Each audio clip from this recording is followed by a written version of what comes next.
حمید. از نماز نخوندیم دیگر بگذار که معلومات داشته باشیم چرا این عمل انجام میدیم. من خود شما را گفتم که امی مردم سوال کنه که 4 انگشت شما مسافت در پای میمانه استاد میشه، چرا استاد میشه؟ عملی پیغمبر است یا قول امام ابو حنیفه؟ کدامش است که براتون جواب بگه؟ شما که دستار اینجا برده رایستیم توری کده رایسته، این عملی کیست؟ شما که نیت میو کزر د اخلاص نیت کردم ادم سازم میگه این عملی کیست؟ پرسان کنین که یک دفعه معلوم شوه که واقعا تابعداری پیغمبر میشه یا نمیشه، که ما بدانیم تابعداری پیغمبر.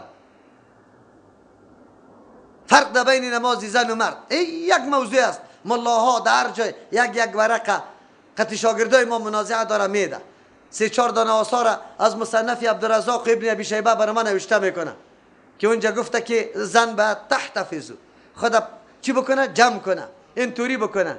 ما میگم اون کلش آثار ضعیف است. در حدیث مرفوع پیغمبر برم سند بیار. نماز خواندن زن خو ما امری پرت و پنهان نیست. زنام در مسجد پیغمبر می آمد، مردا هم. پیغمبر وقتی که اعلان کرد صلوا کما رأیتمونی اصلی عام بود. چطور شده میتونه که در 9 زنی پیغمبر با یک زن نگفته که تو به مثل مردا واری نماز نخوانی، تو باید اینطور بکنی؟ در یک جای ثابت نیسته. خب ما پشتش نمیگردیم، ما دلایل عقلی را عقل پیش میکنیم. چرا؟ زن ولا سجده را خپک کنه، دستار انجا را در زمین بچسبانه، بگه رانا را قطی ساقای پای بچسبانه، ساقی پای قطی زمینک، همینطور بخشه. چرا؟ ستر است. چی هسته بگه؟ خو خیلی طور بگو که رکوب نکنه، ستر است دیگه. کلی نماز خود 6 تکایی بخونه، ایجا سجده هم نکنه، اشاره بکنه همینطور نشسته، یک چادر کلی شپر تا خود خواب بپیچانه آباد از او. و برادر زنا خود تمام روز در سرکا خود نماز نمیخونه که تو برش میگی ستر است. و خود خانه نماز میخونه. باز که بیرون باشه، گاهی اوقاتی که مثلا سفر است یک جای است، جلباب می داشته باشه یا نه، چادر می داشته باشه یا نه، بس دیگه چی میگی؟ خب او اونجا این در نماز میگی که زن ستر است. خب اینجا امی حنفی دختر و زنش چی کدام لباس پوشیده؟ که در پیش روی مردم تمام اعضایش همینطور یک برجسته میشه، حالی کدام طرف میشی؟ اونجا خود دعای ستر میکنی، اینجا دعای ستر نمیکنی. در نمازی طور میگی، در بیرون در خارج در بازار نمیگی، کدامش میگی؟ بله، تابعداری پیغمبر ضرور است، در نقش و قدم پیغمبر روان شدن است. و امین معنای جزء دوم کلمه ماست که محمد رسول الله. پس ما اگر میخواهیم که به دین الله عمل بکنیم، به الله برسیم، الله ما را دوست داشته باشه و ما ادعای دوستی با الله را بکنیم، بدون تابعداری پیغمبر ممکن است؟ قطعا نیست. فرقه های باطل مکمل رد شد، مکمل. یک آدم ذکر میکنه، سند از پیش طلب که پیغمبر امیر رقم ذکر کرده یا نه، تلاوت میکنه، هر چیز میکنه، هر عبادت که میکنه. چرا؟ هر عملی که او سبب نزدیکی جنت برای ما میشود پیغمبر بیان کرده باشه یا نکرده باشه؟ اگر من این حالی بکشم یک چیز میگم کاری خوب است، دعاست، بیعت اجتماعی کاری خوب است. من میگم که یک کاری که مرا در جنت میرسونه پیغمبر نگذاشته، گذاشته؟ حدیث حوالیش بگیره در سلسله صحیحه شیخ البانی رحمت الله علیه، حدیث نمبر 2866، حدیث عبدالله ابن مسعود رضی الله عنه است. در مشکات شریف هم است، لمبر حدیث در مشکات 5300 است. در سلسله صحیحه شیخ البانی رحمت الله علیه 2866 لمبرش است. عبدالله ابن مسعود رضی الله عنه از پیغمبر علیه السلام نقل میکنه که پیغمبر علیه السلام گفت: ایها الناس، ای مردم، لیس من شیء، نیست یک چیزی یقربکم الی الجنه که شما را به جنت نزدیک بسازه، و یباعدکم من النار، و از آتش شما را دور بسازه، الا قد امرتکم به، مگر ما شما را مامور کردیم به انجام از. پیغمبر میگه یک شی از اشیاء موجود نیست که شما را به جنت نزدیک و از جهنم چی کنه؟ دور بسازه، مگر شما را به او چی کردیم؟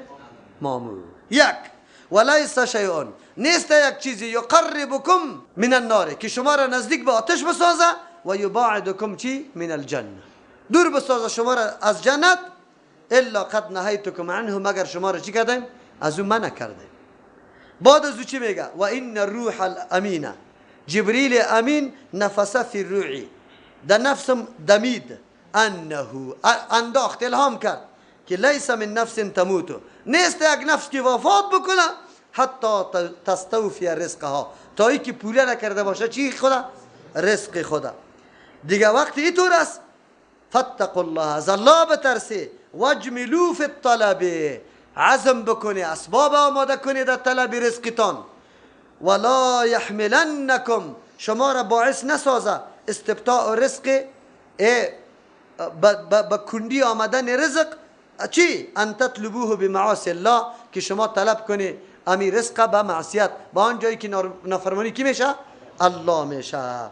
فانه لا یدرک ما عند الله، چرا که آن چیزی که به نزد الله یافت نمیشه، در دست نمیاد، الا بطاعته، مگر به طاعت کی؟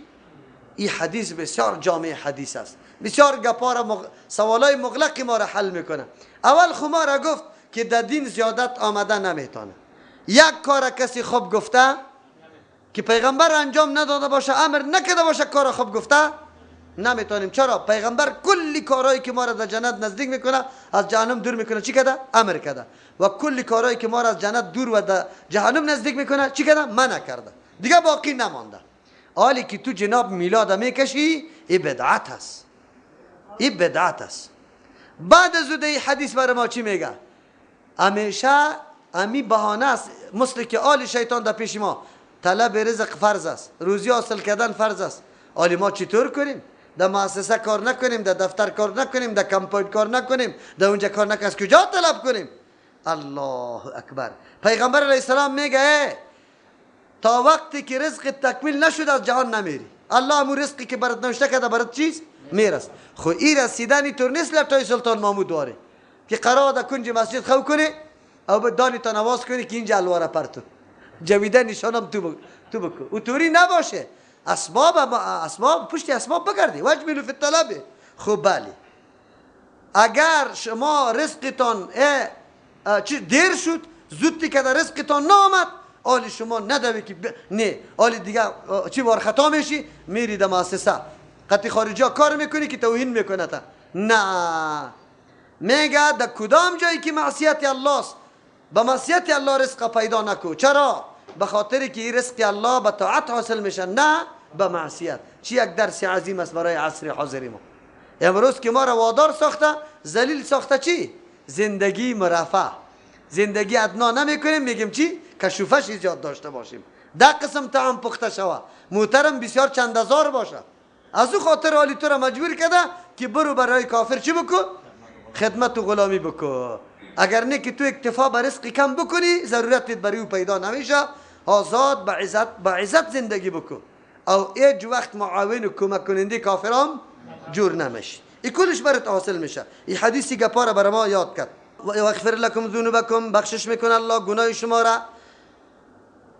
تابعداری پیغمبر علیه السلام سبب محو شدن گناه های انسان است. والله غفور رحیم، الله مهربان ذات است، یقینا گناه را معاف میکنه، رحیم رحم کننده است. کسی که در راه پیغمبر قدم بگذاره بعد از الله هدایتم نصیبش میکنه. والذین جاهدوا فینا لنهدینهم سبلنا، کسی که در راه ما روان میشه کوشش خود خرج میکنه، ما هم راه های هدایت برشان چی میکنیم؟ آسان میکنیم. و ان الله لمع المحسنین، الله امرای کیست؟ محسن، که عقیده صحیح داشته باشه. خب بنقش کی؟ پیغمبر کار کنه، محسن امور میگه. قل بگوی پیغمبر علیه السلام، آل همین تابعداری پیغمبر به چی حاصل میشه؟ اطیع الله، اطاعت الله را بکنه. اطاعت الله انجام دادن فرامین الله است و خدا نگاه کردن از او چیزایی که الله منع کرده است. و رسول، اطاعت پیغمبر را بکنه. اطاعت پیغمبر در عملی کردن تمام تعلیمات پیغمبر در کل زندگی انسان است. اینجا ما را مامور به میدو چیز کرده؟ اطاعت الله را بکنه و رسول، اطاعت کی را؟ پیغمبر. فین تولوا، اگر شما اعراض میکنه یا ای کافرها اعراض میکنه، فان الله لا يحب الكافرین، اگر یا اعراض میکنه از قبول رسالت، پیروی تو را نمیکنه پیغمبر علیه السلام، فان الله لا يحب الكافرین، یا کافر هستند. چرا؟ نه قبول کردن رسالت پیغمبر کفر است و کافر الله دوست نداره. هیچ نوع که دوست نداره یاره، نصرت هم نمیکنه، عزت هم نمیده. بلکه در آخر انجام یا رسوا میشه، هم در دنیا هم در آخرت نعوذ بالله مبتلا به عذابی الله تبارک و تعالی میگرده. از او خاطر در اینجا الله امر کرد که اطیعوا الله و الرسول، اطاعت الله و اطاعت رسول. دو چیز داریم، آن چیزی که ما سرش عمل کرده میتونیم و او قطعا تغییر ناپذیر است، کمی و زیادت هم دیش نمیآید. یکی کتاب الله است، یکی سنت صحیح و ثابت است کی رسول الله. این دو چیز است. از او خاطر اطاعت الله و رسول ما مامور شدیم، از اطاعت دیگه کس مامور نشدیم. بله و اولی الامر منکم آمده. اولی الامر عبارت از حاکما و پاچها و علما است. خب حاکما و پاچها و علما مقید است به قید چی؟ تا وقتی که امرشان موافقی کی باشه؟ قرآن. اگر نباشه باز اطاعت از او درست است، نه اطاعت پاچا و نه اطاعت کی؟ عالم. از هیچ کدامش نیست. فإن تولوا اگر اعراض میکنه، فإن الله لا يحب الكافرين. إن الله اصطفى آدم و نوحا. بعد از ذکر اطاعت رسول، یعنی رسول من حیث پیغمبر اطاعت کنی، الله ندانشه، اشاره میکنه، رد میکنه بالای نصارا. امت پیغمبر علیه السلام پیغمبر از زیاد محبت داره قطش، خو لیکن محبت پیغمبر از محبت الله کده زیاد نیست، بلکه محبت الله حاصل میشه توسط تابعداری کی؟ پیغمبر صلی الله علیه وسلم. پیغمبر ما بشر میدانیم، بنده میدانیم، خامرایش مرتبه رسالت برش ثابت میکنیم. نصارا نیستیم که عیسی علیه السلام الله بگویه و او را چی بنده الله نگویه. اینی از این به بعد تقریبا خیلی آیاتا موضوع بحث واقعه و داستان مریم و پسر عیسی علیه السلام است. منظور اینجا اصل مقصد رد بالای نصاراست. اول رد توسط ذکر بعض انبیاء علیهم السلام است که منتخب است به نزد الله تبارک و تعالی، که یا نسل به نسل اینی طور پیغمبر آمده. عیسی علیه السلام هم در نسل امی مردم است. پس انبیاء علیهم السلام پیغمبران می باشه، خب بچهای الله شمردن نمی باشه. چرا؟ به خاطری که او محتاج برای کیست؟ الله. ان الله اصطفى آدم، یقینا الله برگزیده آدم علیه السلام. آدم علیه السلام چی رقم برگزیده؟ برگزیده او را که او را پدر انسان ها جور بکنه، سکونت در جنت برش بده، نعمت های جنت برش حواله کنه، برای تسکین از او حوا را پیدا کرده. و بعد از او که آمد در زمین، الله نظام برای هدایتش روان کرده. بعد از او اینمی آدم علیه السلام چیست؟ احکام الله را عملی کرده. اول شخصی که احکام الله را در روی زمین عملی کرده، اینی امتیازات برای کی است؟ آدم علیه السلام است. و نوحا برگزید الله نوح علیه السلام. بعد از او دوم پدری انسان ها را. دوم پدر کیست؟ نوح علیه السلام. چرا ای را امتیاز داده؟ به خاطری که اولین پیغمبری که مقابل شرک کرده اینمی کیست؟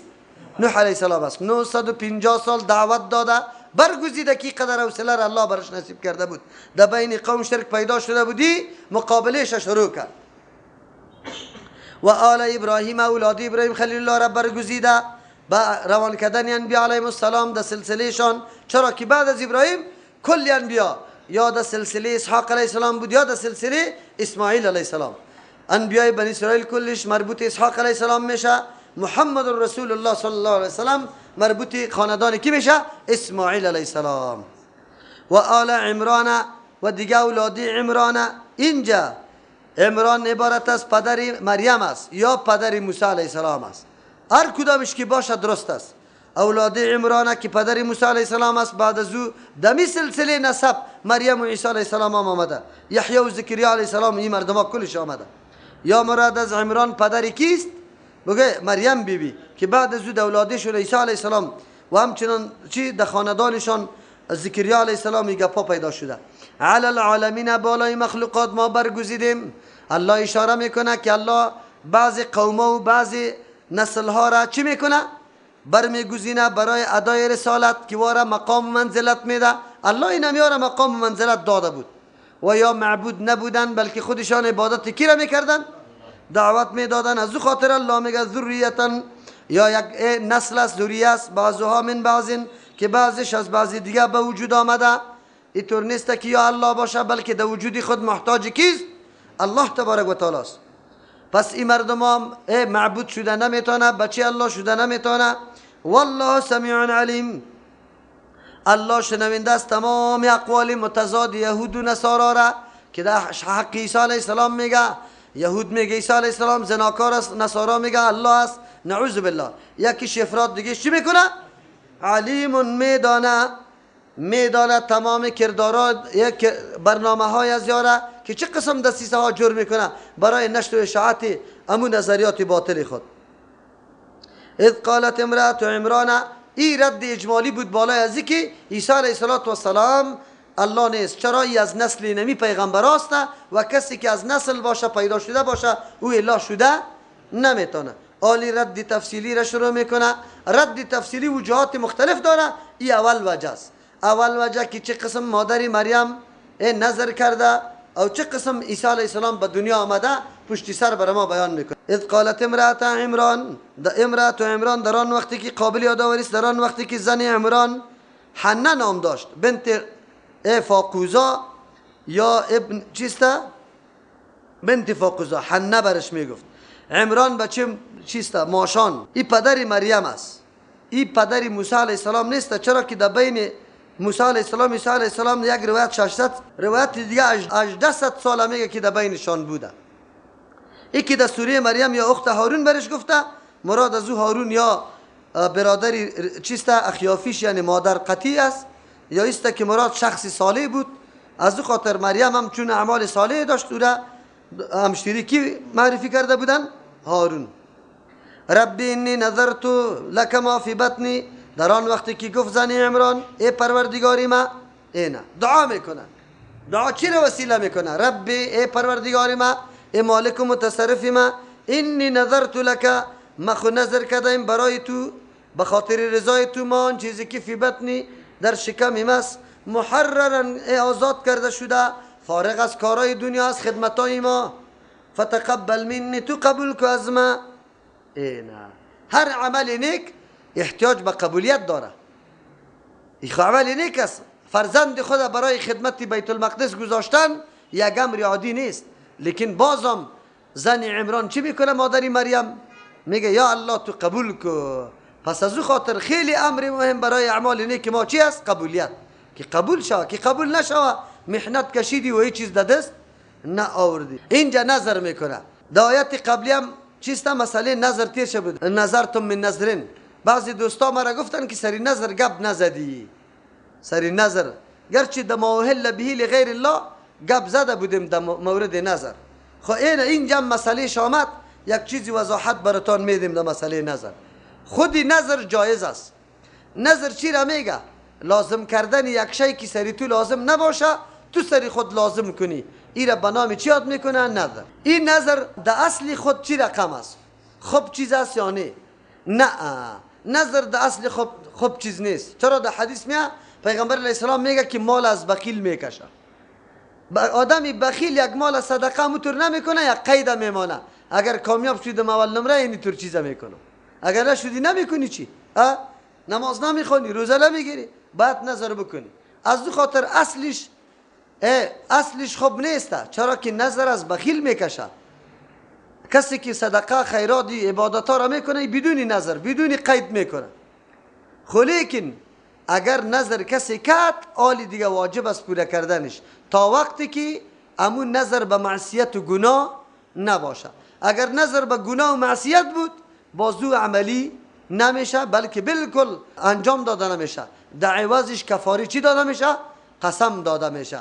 یک آدم نظر کرد که نعوذ بالله ما گوسفند سر قبر فلان زیارت میکشم، این نظر عملی نمیشه.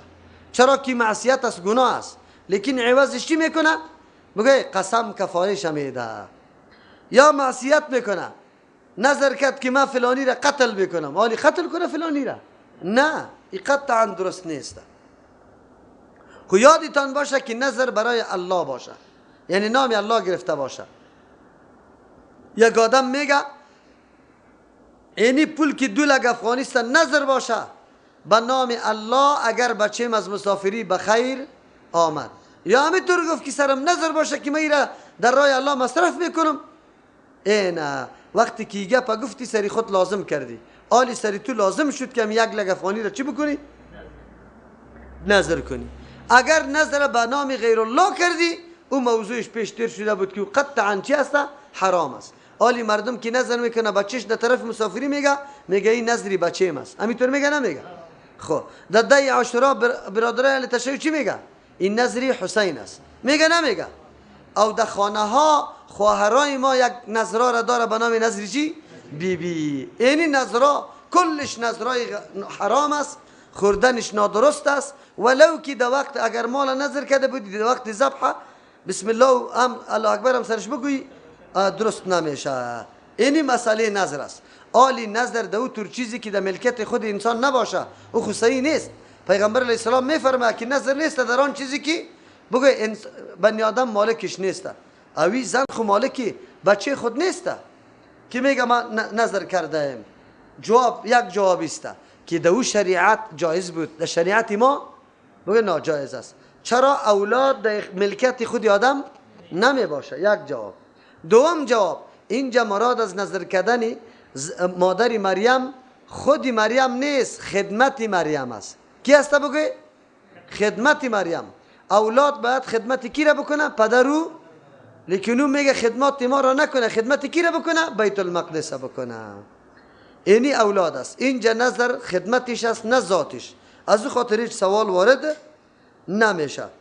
آلی مادر مریم چرا این نظر میکنه؟ قرآن کریم در اینجا برای ما بیان میکنه که در خدمت دین الله تبارک و تعالی مثل که مردا سهیم است، زنا هم چی میباشه؟ سهیم میباشه. حتی مسائل خدمت مساجد هم همینطور باقی نمانده. میدان جهاد، صدقه کردن، غریب نوازش دادن، یتیم پرورش دادن، این گپا کلش است. بلکه در این میدانا زنا خیلی پیشتاز است. آل یتیما را سرپرستیش حفاظتش زنا زیاد میکنه یا مردا؟ زنا خیلی زیاد میکنه. دلسوزی بالای فقیرا زنا زیاد داره یا مردا؟ قطع همسایه خیلی همسایه داری زنا زیاد میکنه یا مردا؟ در امور دین، در خدمت دین زنا پیشتاز است. الحمدلله پیشتر موری صاحب که اعلان میکرد براتون گفت که در 2 سال برنامه تفسیری ما را آغاز یا ابتدایش کی میگذاره؟ پیش 2 ماه پیش پولی خود روان میکنه برای دوره تفسیری بگه رمضان مبارک. چرا؟ به خاطری که در این میدان الحمدلله پیشتاز است. قرآن یک درسی که برای ما میده، اینی درس میده که زنای جامعه همینطور نباشه جامد، که از این چیز آگاه نباشه، در یک میدان دین دیده نشوه، هیچ کار نکنه، اینطور باید نباشه، بلکه در تمام عرصه های خدمت دین یا نمایان شوه. کافر خود تلاش داره که زن بالکل در بازار بکشه، حتی کلینر و موتروان هم جور شوه. صحیح است؟ از غالستان هم باید بکشه کارگری شوه. آلی جور هم شده، موتروان خود پیدا شده نه؟ کلینر هم قریب است که کلینر هم است؟ اینه در پاکستان میگه هست. خب دیگه منظور است که در میدانای دین ما پسمان نمانیم. مثل که همین قسم در دیگه میدانا، آلی ما در میدان ورزش زنای ما این در کجا میره؟ میدال هم میره، خاک در سری و میدال میدال از فرانسه براتان میره یا نه؟ اینه در میدان ورزش خو میره، آب بازی و هر نوع بازیش. صحیح است؟ کونوردیش هم میره. همونطور است؟ خیر ما خود در میدان دین هم همینطور داشته باشیم. ما در میدان تفسیر باید مفسر خواهرها داشته باشیم، در میدان درس حدیث، در میدان دعوت، در میدان درس فقه، در این گپا، در میدان تعلیم و تربیه بیخی باید اول نمره باشه. در مسجد ها 2 شعبه خام مردم باید مسجد که جور میکنه 2 شعبه را جور کنه، 1 شعبه برای درس زنا و 1 شعبه برای درس چی؟ بگه ذکور یعنی اطفال باید داشته باشیم. چرا؟ به خاطری که اولادی ما بی تربیه باقی نماند، دین یاد بگیره. الحمدلله ما اصل آرزو و امید ما می نمیسته که یک روزی باشه که کابل ضرورت نباشه که زنا در پیش مردا بره درس بخونه، بلکه زنا پیش کی باشه؟ زنا باشه. ان شاء الله این امید پوره شده نیست، اینطور نمیمانه. خب بله، در اینجا همت خواهران بکار است. همت خواهران 2 قسم همت بکار است. یک همت مقابله با عنعنات منطقه.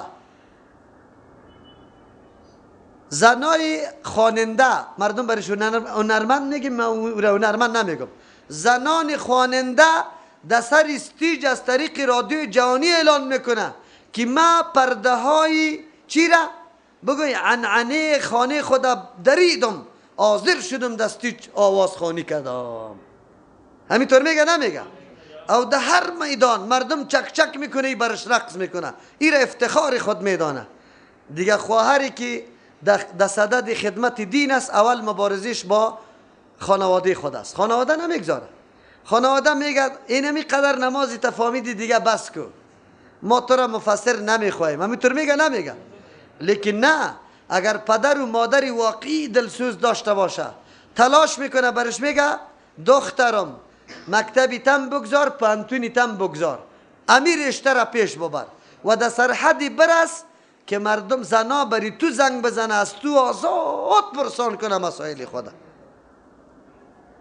اونجا یک همت باید خواهرای ما بکنه. دوم همت کمر بسته کنه، خدا احساس کمتری نکنه که ما این قدر علوم خوانده نمیتونیم، ما در دوره تفسیر رسیده نمیتونیم، ما حدیث درس داده نمیتونیم. اینی گپا از ذهنتان بکشه. چرا؟ بزرگترین محدث در زمان بیبی عایشه صدیقه رضی الله عنها کی بود؟ بیبی عایشه صدیقه رضی الله عنها. بزرگترین مفتی، مسائل خیلی مغلق صحابه پیش کی می آوردن؟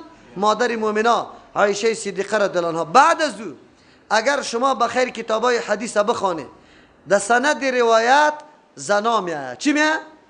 بسیار زنا می آید که وا کلش محدث بوده، مفسر بوده، فقیه بوده، فتواها می داده. از او خاطر ما باید تلاش بکنیم که اینی امو فرهنگ اصیل اسلام خدا پس تازه بکنیم. خواهر ما ارزش حجاب بدانه، خواهر ما ارزش نکاح بدانه، خواهر ما آبرو و عزت پدر و مادر بشناسه، خواهر ما حیثیت خدا بشناسه. و این توسط کی شناخته میشه؟ دین. تا که دین نشناسه این حیثیت ها را شناخته نمیتونه. از همون خاطر است که ما ترجیح دادیم اکثر درسای ما برای خواهراست. اگرچه آنقدر مورد اعتراض انتقاد هستم، چیزای علیه مجور میکنه که از گفتن نیست، خب لیکن ما همه امور به کی میسپاریم؟ به الله متعال. الله متعال میبینه همه صحنه ها را که ما چی هدف داریم، چی غرض داریم و چی مقصد داریم. هدف و غرض و مقصد ما اینه میسته که قشر مظلوم سالا از همه چیز محروم بود، خو از علم دین بیخی محروم بودن. آلی الحمدلله او صحنه باقی نمانده، بنیادش اول ما گذاشتیم فضل الله سبحانه و تعالی. از همین خاطر خواهرها الحمدلله آلی در صحنه تفسیر رسیده، انشاءالله درس داده میتونه، درس عقیده خود هر جای داده میتونه، مسائل بالکل خودشان میدانه. و انشاءالله روز خواهد رسید که ما زنان خیلی مشهور بنام و زنان مشهور بنام در شق تفسیر و در شق حدیث داشته باشیم انشاءالله، که در هر رمضان زمستان پشترش مثل که آلی از مردم میبراید، از زنان پشترش براید و در مختلف مناطق کابل درس قرآن حدیث چی باشه؟ شروع باشه، که دیگه در وطن ما میلیون ها یهود و نصارام داخل شوه، ما باز حراسه نداریم، هیچ چیزام نمیتونه. انشاءالله باز ما مجاهدین تیار تربیه کردیم، مجاهدینی که در هر خانه است، در چی است؟ سرپرست خانه است، معلم و مربی خانه است، مادری خانه است، و دیگه باز ما هیچ چی حراسه نداریم. این موضوع به این خاطر شد که ببینیم که آیا در تاریخ سابقه زنا در امور خدمت دین حصه گرفتن یا نه. زن عمران مادر مریم چیست؟ بگو یک زن است، سیاسر است، اما آنقدر جذبی دینش بالاست که اگر دیگه چیز فعلا نداره، اولاد خود در خدمت کی؟ بیت المقدس نظر میکنه. از او خاطر گفت که نظرم کرده او طریقه رم بر ما نشان میده. فتقبل منی، الله بر ایره قبول بکو از ما، اگرچه عمل ناچیز است لیکن تو قبول بگردان، در دربار دیره بزرگ بشمار. چاکلیت شیخ عبدالکریم واری که یک چاکلیت میده، میگه ایره 3 کارتن شمار کو. خو 3 کارتن از خیالی است، خو خیالی حقیقت نداره، لیکن قبولیت الله حقیقت داره.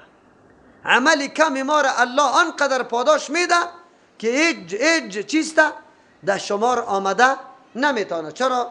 عمل ما در مقابل نعمت جنت بسیار چی است؟ کم است. از او خاطر این حقیقت داره.